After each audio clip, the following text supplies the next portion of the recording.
CBSE board में 12वीं class के बच्चों की आंसर शीट ओएसएम तरीके से जांची गई, यानी कि ऑन स्क्रीन मॉनिटरिंग। स्क्रीन में आंसर शीट दिखेगी और उसमें मार्किंग की जाएगी। पहली बार इस तकनीकी से छात्रों की कॉपी चेक हुई है। जब रिजल्ट आया तो छात्र नंबर्स को लेकर परेशान हुए।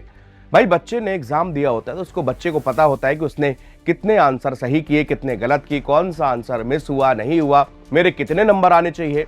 जितना उम्मीद करते हैं अगर उससे 2-4 नंबर कम या ज्यादा होता है तो इसमें छात्र ना अभिभावक ज्यादा परेशान नहीं होते, लेकिन अगर उसमें ज्यादा फर्क दिखता है तो फिर छात्र परेशान होते हैं। और यही परेशानी इस बार आई।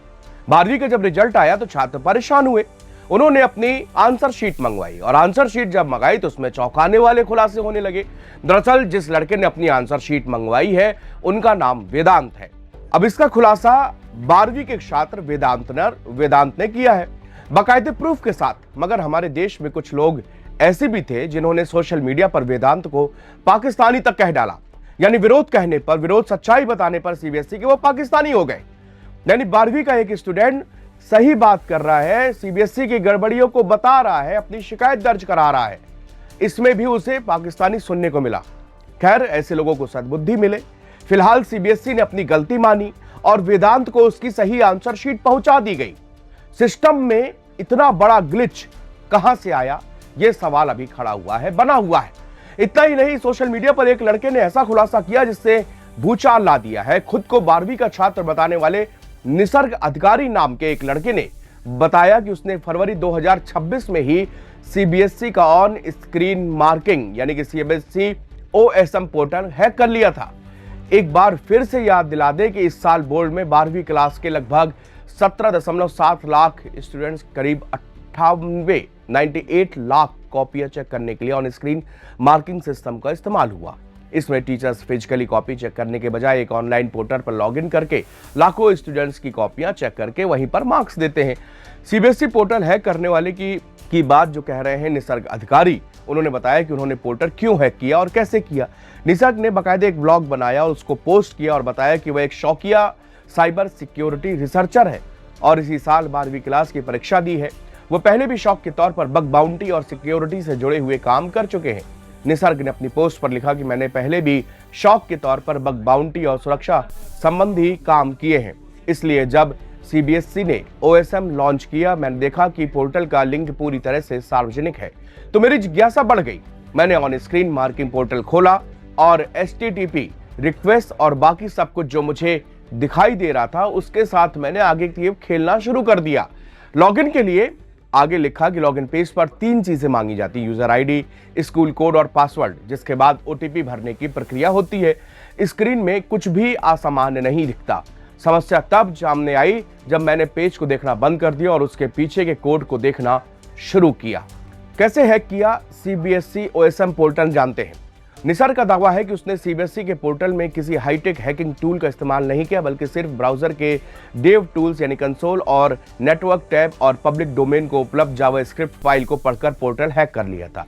इस दौरान कई गंभीर कमियां सामने आई जिन्हें देखकर वो हैरान रह गया, क्योंकि सीबीएसई के इस पोर्टल की सिक्योरिटी और फेयरनेस पर 17 लाख से अधिक स्टूडेंट का भविष्य टिका है। 3 चीजें जो यहां पर मांगी गई वो क्या थी, यूजर आईडी, स्कूल का कोड और पासवर्ड, जिसके बाद ओपीटी का प्रोसेस होता है। सीबीएसई बोर्ड की जो 5 खामियां इस दौरान निसर्ग ने गिनाई, आइए वो बताते हैं। निसर्ग के मुताबिक सीबीएसई ओएसएम की जो सबसे बड़ी खामी आई है वो है हाई कोडेड मास्टर पासवर्ड तक पहुंचना, यानी कि पोर्टल का फ्रंट एंड बंडल पूरी तरह से पब्लिक था। जब जावास्क्रिप्ट फाइल को खोलकर पढ़ा तो कोड के अंदर प्लेन टेक्स्ट में मास्टर पासवर्ड लिखा मिला। इस पासवर्ड को लॉगिन फॉर्म में डालने पर सिस्टम बिना किसी सर्वर साइड सिक्योरिटी के ओटीपी फील्ड को ऑटो फिल कर देता है और लॉगिन की परमिशन मिल जाती है। दूसरा नंबर था क्लाइंट साइड ओटीपी वेरिफिकेशन। इस पोर्टल में सर्वर ऑथेंटिकेशन रिस्पांस के साथ असली ओटीपी भी ब्राउजर को भेज देता है। आमतौर पर ओटीपी का वेरिफिकेशन सर्वर पर होना चाहिए। इससे कोई भी नेटवर्क टैब पर नजर रखकर असली ओटीपी देख सकता था या ब्राउजर कंसोल के जरिए इस जांच को बाईपास भी कर सकता था। रूट गार्ड की कमी। कॉन्फ़िगरेशन में कोई सिक्योरिटी नहीं थी, सिर्फ एक डिफ़ॉल्ट रीडायरेक्टर था। इसे तोड़ना बेहद आसान है। ब्राउज़र स्टोरेज में कुछ मान डालकर इस पर सीधे किसी रूट पर जाके अपनी पसंद की किसी भी पेज पर आसानी से पहुंच सकते हो, बिना पुराने पासवर्ड के नया पासवर्ड बदलना। आमतौर पर पासवर्ड बदलने या नया पासवर्ड बनाने के लिए आपको पुराना पासवर्ड आपसे मांगा जाता है, जिससे ये वेरीफाई होता है कि अकाउंट आपका ही है। लेकिन जब पासवर्ड बदला गया तो इसे आसानी से बदला जा सकता था। एपीआई पेलोड सर्वर को सिर्फ यूजर आईडी और नया पासवर्ड भेजता है। सर्वर पुराने पासवर्ड की पुष्टि ही नहीं करता, यानी एग्जामिनर की आईडी डालकर उसका पासवर्ड आसानी से अपनी मर्जी से कोई भी इसको बदल सकता था। Systematic insecure direct object reference यानी कि आईडीओआर सर्वर पर इस बात की रीचेकिंग नहीं की गई कि लॉगिन्स वास्तव में उसी ऑथेंटिक यूजर द्वारा किया गया या नहीं किया गया। इसमें ब्राउज़र कंसोल में सिर्फ आईडी बदलकर कोई भी हैकर किसी भी दूसरे टीचर या एग्जामिनर के रूप में काम कर सकता है। जिस स्टूडेंट के नंबर बदलना चाहता है उसे आसानी से बदल सकता है, या असेसमेंट से छेड़छाड़ करना चाहता है तो बिना किसी परेशानी से कर सकता है, जो कि एक गंभीर दावा यहां पर किया गया। सीबीएसई ओएसएम पोर्टल के साथ छेड़छाड़ के दावे पर बोर्ड का क्या कहना है, ये बताते हैं। http:/cbse.onmark.co.in को हैक करने का दावा किया गया है। वह डमी पोर्टल है। बोर्ड का कहना है कि सोशल मीडिया पर एक यूजर द्वारा की गई एक पोस्ट पर यह दावा किया गया कि CBSE on screen marking portal, जिसका यूआरएल http:/cbse/onmark/code/.co.in के 7/26/2026 को उसके द्वारा छेड़छाड़ की गई। शुरुआत में यह स्पष्ट किया जाता है कि आंसर शीट के मूल्यांकन के लिए उपयोग किए जाने वाले पोर्टल का यूआरएल अलग था। ना तो उस पोर्टल के साथ कोई छेड़छाड़ हुई और ना ही उसमें जो कमजोरियां बताई गई हैं, जो जिक्र में पोस्ट में जिनका जिक्र किया गया, ऐसी उसमें कोई भी कमजोरियां मौजूद है ही नहीं। केंद्रीय माध्यमिक शिक्षा बोर्ड यानी कि सीबीएसई ने 12वीं बोर्ड परीक्षा की आंसर शीट की स्कैन कॉपी पाने के लिए आवेदन की अंतिम तारीख 25 मई की रात 12 बजे तक तय की गई थी। इस दौरान एक छात्र ने दावा किया कि उसे जो स्कैन कॉपी मिली वो उसकी थी ही नहीं और उसमें हैंडराइटिंग भी उसकी नहीं थी। अब बोर्ड ने गलती मानते हुए उसको सही कॉपी भेज दी। छात्र ने एक्स अकाउंट पर बताया कि उसका दावा सही था। री इवैल्यूएशन प्रोसेस के दौरान अपलोड की गई फिजिक्स की आंसर शीट उसकी नहीं थी। वाकई में उसकी कॉपी बदल गई थी। अब बोर्ड ने उसको वापस से सही कॉपी उसकी आंसर शीट भिजवा दी है। छात्र ने एक्स के पोस्ट पर लिखा कि हमें सीबीएसई ने हमारी सही आंसर शीट दे दी है। सीबीएसई के अधिकारियों ने शाम को हमसे संपर्क किया और हमारी आंसर शीट भेजी गई। हमारे दावे सही साबित हुए और सचमुच आंसर शीट बदली गई थी। सीबीएसई ने अपने ऑफिशियल एक्स अकाउंट पर भी लिखा कि अपनी फिजिक्स की उत्तर पुस्तिका के संबंध में अपनी चिंता हमारे ध्यान में लाने के लिए आपका शुक्रिया। समीक्षा करने पर इस मामले की जांच की गई और आपकी उत्तर पुस्तिका की सही कॉपी आपके रजिस्टर्ड ईमेल पते पर भेज दी गई है। आपके परिणाम को अपडेट करने के लिए जरूरी कार्रवाई भी जहां लागू हो वो की जा रही है। हम आपके धैर्य की सराहना करते हैं और आपको आपके साथ में निरंतर सहयोग करने का आश्वासन भी देते हैं। ये सीबीएसई की तरफ से सफाई दी गई। अब ये 12 कक्षा सीबीएसई के 12वीं क्लास है वेदांत, जिन्होंने प्रॉपर तरीके से बाकायदे तस्वीरें खींची जो उनकी आंसर शीट थी, उसको सोशल मीडिया पर दिखाया भी। उन्होंने पहले दावा किया था कि किसी दूसरे छात्र की आंसर शीट उन्हें भेजी गई और जिससे वह पूरी तरह से परेशान हो गया। छात्र की शिकायत के बाद सीबीएसई की रीएवल्यूशन प्रक्रिया को लेकर नया बवाल शुरू हो गया। छात्र पारदर्शिता और सही मूल्यांकन की मांग कर रहे हैं, जबकि अभिभावक भी बोर्ड से स्पष्ट जवाब देने की अपील कर रहे हैं।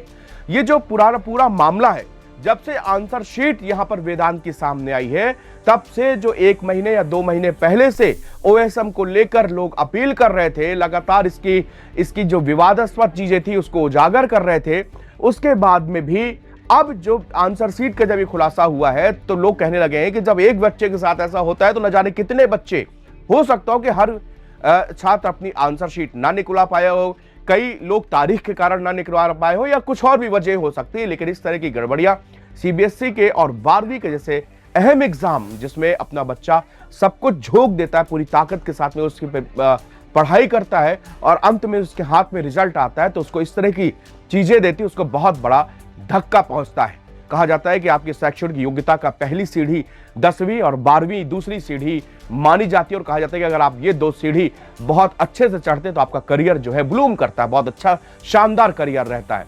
हर एग्जाम में आपसे 10वीं 12वीं की चीजें भी पूछी जाती हैं, चाहे आप कितने भी बड़े से बड़े कॉम्पिटिटिव एग्जाम में बैठे वहां पर जाए। तो अब ऐसे में बच्चा अपनी पूरी ताकत इसमें 10वीं और 12वीं की परीक्षा में बोर्ड एग्जाम देने के लिए बैठता है और पूरी अपनी मेहनत के साथ में अच्छे नंबर लाने के लिए प्रयास करता है।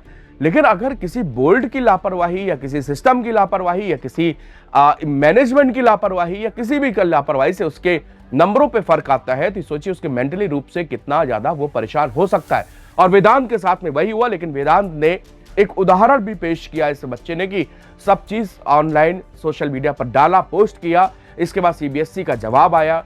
ऐसे उन सारे बच्चे बहुत जिनको भी लग रहा था कि मेरे मार्क्स जो है उनका इवोल्यूशन होना चाहिए, ये कम आए हैं, उनके माता पिता भी बोर्ड से अब ये बात कह रहे हैं कि इस तरह से जब कमियां हैं तो आप हमको समय दीजिए, हमारी सभी की कॉपी रीचेकिंग पे जाए या हमको हमारी आंसर शीट दिखाई जाए। तो क्या किसी का ऐसा तो नहीं कि किसी बच्चे का पहला पन्ना और है, बाकी किसी दूसरे के लगे हैं, 2 पन्ने मेरे हैं, बाकी किसी दूसरे के लगे हैं। तो इससे न केवल उस बच्चे का बल्कि जिसके बाकी पेज लगे हैं इस कॉपी में, सही गलत कॉपी में, तो फिर उसके भी फ्यूचर का यहां पर नुकसान हो रहा है। यही कारण है कि देश भर में आज सीबीएसई के खिलाफ लोगों का गुस्सा है और लोग इसमें सुधार करने का अभिभावक कह रहे हैं कि इसमें सुधार किया जाए और इस तकनीकों को और विचार किया जाए, इसके बाद इसको लागू किया जाए। शुक्रिया।